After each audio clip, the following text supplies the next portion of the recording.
Howdy y'all.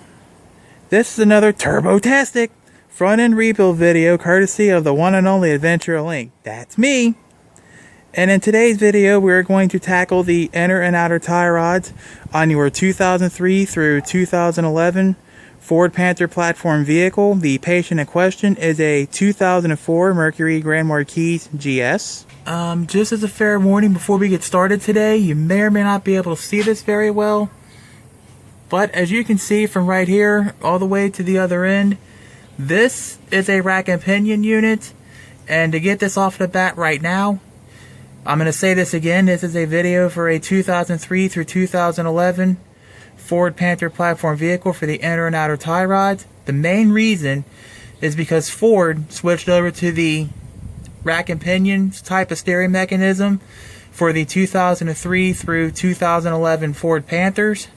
So if you have a 1979 through 2002 Asterisk Ford Panther vehicle, you most likely have another type of steering system. I forgot what it's called offhand, but I will edit the video and put the proper name in here. Additionally, if any of you YouTubers out in YouTube land have a 1979 through 2002 model year Ford Panther and you need inner and outer tie rod work done on it, hit me up in the comment section and I'll see what I can do, of course, for a somewhat decent but fair price. And additionally, we can try and get a video straightened out here. Alright, here's all the tools and parts that you'll need for today's project.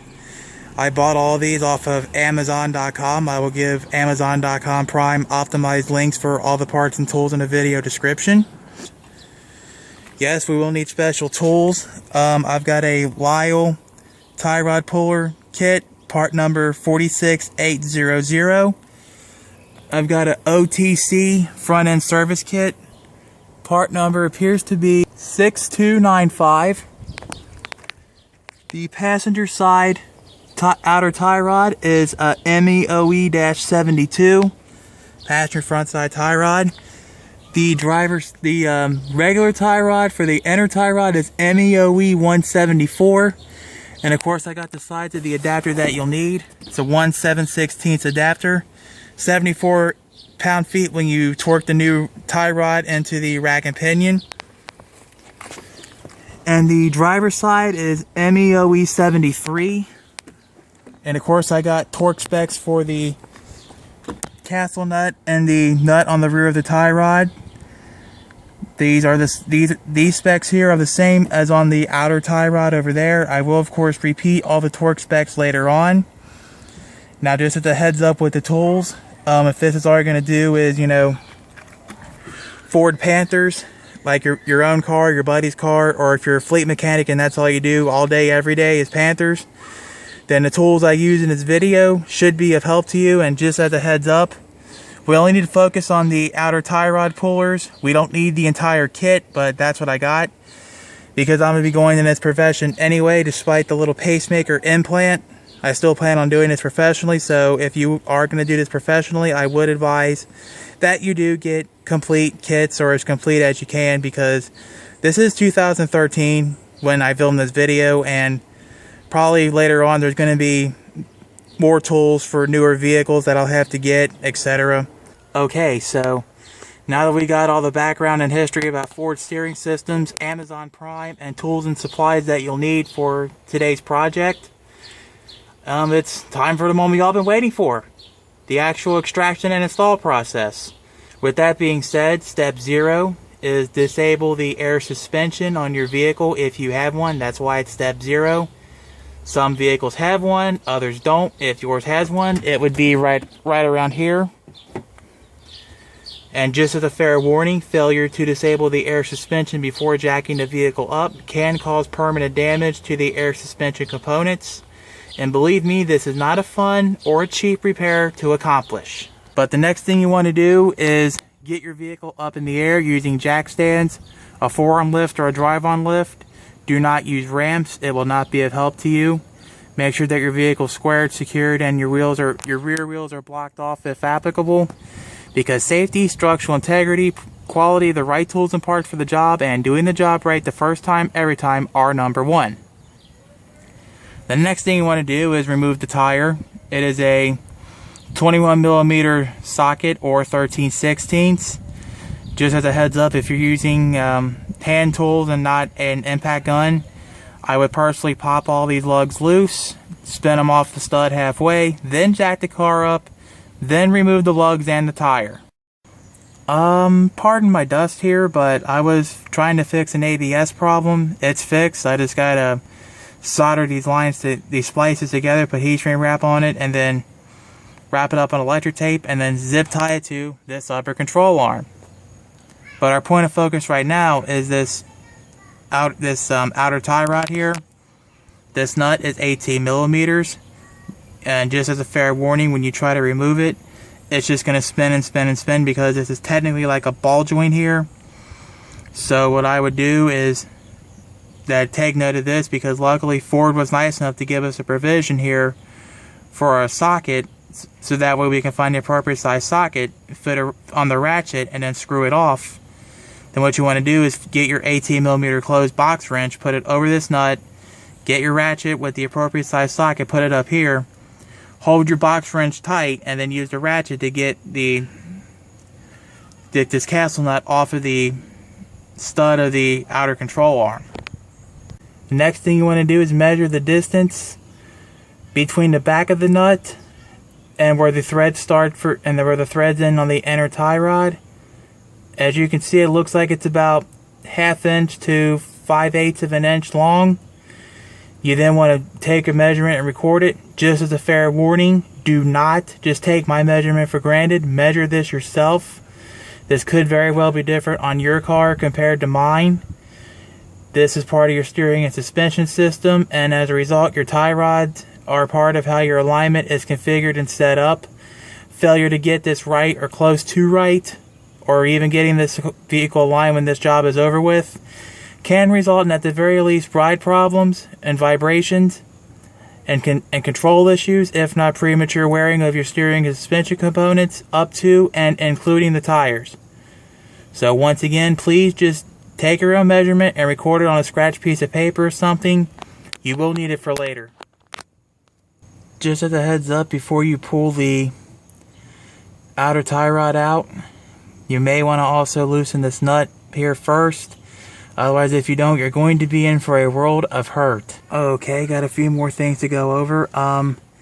First off, I found that I can use a 3/4 inch box wrench on the nut for the tie rod. It worked just fine. Additionally, if you do not have the provision up there for the socket, then you're going to have to get clever with pry bars, pickle forks, vice grips, or whatever else to keep the ball joint from moving and keep it still, so you can remove the nut. In any case, we got the outer tie rod puller. Very simple. You line it up along the bottom of the outer tie rod's ball joint there. Then the top part you keep on screwing in until you make contact with the stud on the outer tie rod there. And then after that, you, like I just did, you put a socket and a ratchet on there. Keep going and going and going until it comes out. Additionally, I've heard of people using pickle forks and hammers to pop that outer control arm out of the steering knuckle. Just a fair warning, don't use a hammer to pound it out of there.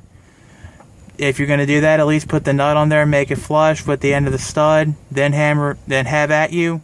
But using the hammer as is without the puller on there is going to cause the end of that stud to mushroom, and then it's going to be harder to remove that ball joint, or the outer tie rod rather, when it comes time to remove it. Now after you get the nut loosened and the tie rod pulled, then you just spin it off. Very simple, just spin it off by hand just like this. The vice grip just isn't doing anything, it's just being a vice grip. The next thing you want to do is these hose clamps here. You want to squeeze them up together and pull out. Additionally, you also want to come back here and pop that hose clamp off also. And of course remove the bellow from the inner tie rod end. Okay, so the next thing you want to do is fit your inner tie rod puller onto the inner tie rod. It's a little weird how to fit it on there. Basically, you take your adapter, which is 1 7/16, put it on the head of, put it on where the nut shape is on the inner tie rod, then fit the puller on, then slide it on until it slides into the 2 grooves, lock it in, then take your 1/2-inch ratchet, and have at you. Okay, so as you can see, the old tie rod was extracted. That's what it looked like. Obviously the grease got ate through, that's for sure. I'm not sure how to make of this, but I do know the grease got ate up, that's for sure. I went and took the liberty of reassembling the inner and outer tie rods anyway. Being, you know, when you have it yanked out, the inner tie rod, you know, from there, reverse or removal is usually your installation. But I do have some fair warnings and preparations to make note of. First off is the inner tie rod itself. Like I said before, you want to take blue Loctite and lube the threads where it contacts into the rack and pinion unit. You want to screw it in by hand, then to make sure it doesn't cross thread. Then you torque it down to 74 foot-pounds. And as far as grease goes, if you're using an OEM unit, don't worry about the grease. Just focus on the bellows next. But if you do have a DIY greasable unit, then I would strongly suggest you do take this time to put some steering gear grease or whatever all over the ball joint part of the inner tie rod. Do not be skimpy with the grease. Supply it liberally and work it in. You don't want to skimp out on the grease.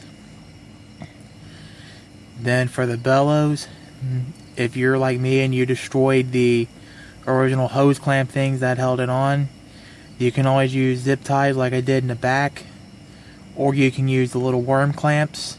I do believe a 4 or 5 inch worm clamp should fit on the part of the bellow that fits onto the rack and pinion unit.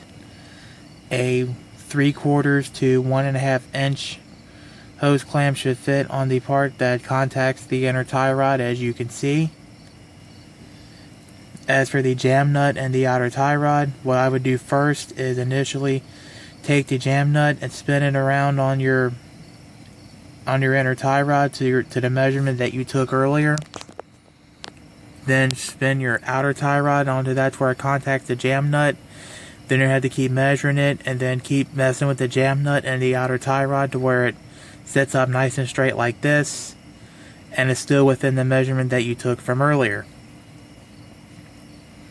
Then you put the outer tie rod into the steering knuckle. This nut right here is normally a castle nut and would have a cotter pin through it. If your new tie rod does have a cotter pin, make sure that you do take all the precautions and accommodations for the cotter pin. But in any case, that nut is like 59 foot-pounds, I do believe. Then you tighten down the jam nut here. This is 40 or 41 foot-pounds. And last but not least, if you do have a provision for a grease, like a Zerk fitting, if either there's a hole there for a Zerk fitting or if one's put in there for you, make sure you do take a grease gun and lube it initially. Just as a fair warning, do not just run it dry. If you run it dry, you can result in premature wear and tear of your inner outer tie rod. Then you will be back to doing this job again. Of course, you will have to remember to take responsibility to lube your inner and outer tie rods every so often. Usually you want to top the grease off. Most people do it when you're changing your engine oil. Just as a heads up, if you do decide to go the grease way, usually it's going to be an aftermarket unit. I do ask that you do please take safety and quality into consideration and use only good known brands. Do not just use cheap junk or in-house parts store brand parts, as these are usually not built to OEM specifications and are built pretty cheaply and do not last. Remember, this is part of your safety system. Your steering, suspension, and brake system is part of the safety. You do not want to compromise your safety, your passenger safety, or anyone else's safety out on the road just because you wanted to go cheap and have a Zerk fitting. Don't do that. All you're doing is just asking for trouble.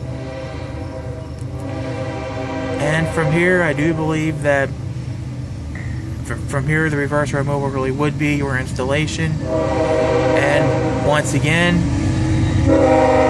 the passenger side inner outer tie rods remove and replace the same way as the driver's side ones.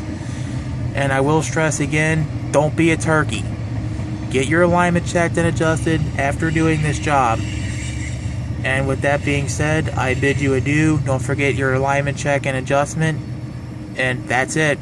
You're all done. You've just completed your inner and outer tie rod R&R on your 2003 through 2011 Ford Panther platform vehicle. Anyways, I'm Adventure Link. Thank you all for watching this video. I hope it was informative as well as helpful. And if you like what you see, don't forget to hit the subscribe button, thumbs up button too. Or if you don't like what you see, hit the thumbs down button. But if you subscribe to me, you can always see any new videos that I make in your weekly YouTube email as well as in your news feed. And we're going to close this video off as always with the wise words of Eric the Car Guy, reminding you out there to be safe, have fun, and stay dirty. Additionally, you can always hit me up in the comment section if you have any questions, comments, concerns, praises, well wishes, prayers, etc. But no flames fighting spam or other such bullcrap. If you have any questions about the Ford Panther platform as a whole, which covers the Ford Crown Victoria, Lincoln Town Car, and the Mercury Grand Marquis and Marauder, then hit up one or more of the following Facebook groups / web forums: crownvic.net, crownvic.ca, grandmark.net, cvpi.org, and or the United Panther Owners Association. Search the boards, make an account, join the Facebook group, post your questions, get approved, and the awesome folks at either of these mediums, myself included, can answer your questions for you in a timely manner. And when it's warm outside, make sure you stay cool and stay hydrated. When it's cold outside, stay warm and bundle up if you have to. Stay healthy. And remember, I'm bad, and that's good. I will never be good, and that's not bad, because there's no one I'd rather be than me. See you all next time. Have a nice day.